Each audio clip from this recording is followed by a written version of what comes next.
Oswalji, we have been hearing that the government is likely to take a decision or has taken a decision to defer the GAR by 2 years. Your quick reactions?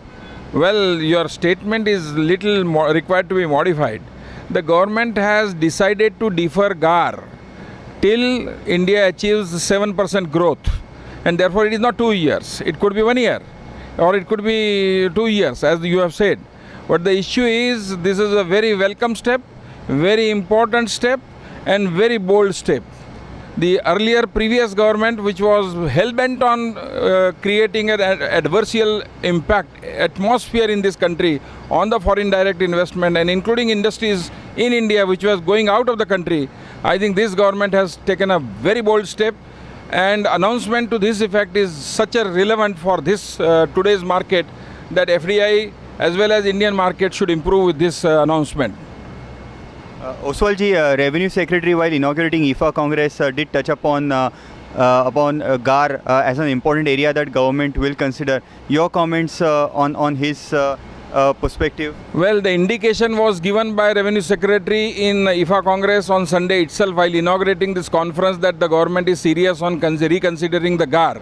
But it requires an appropriate time, and that appropriate time, instead of waiting till the budget, they have announced proactively right now, saying that we are going to defer the GAR till we achieve 7% growth in this country. What else you require? An investor's confidence. You can't get a better step than this.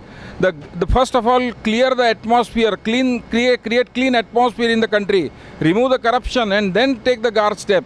I think it is a bold step.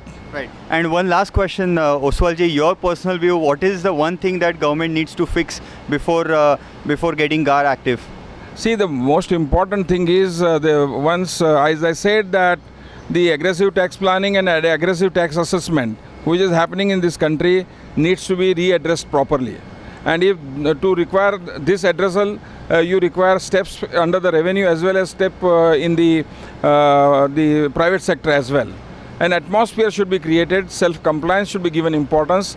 Too much of an excessive interference in the assessment process by the tax department should be avoided. The proactive help and proactiveness in the giving guidance to the taxpayer is very important. Look at the transfer pricing, the way in which these assessments are going on in this country. I don't think this transfer pricing law was meant for creating such a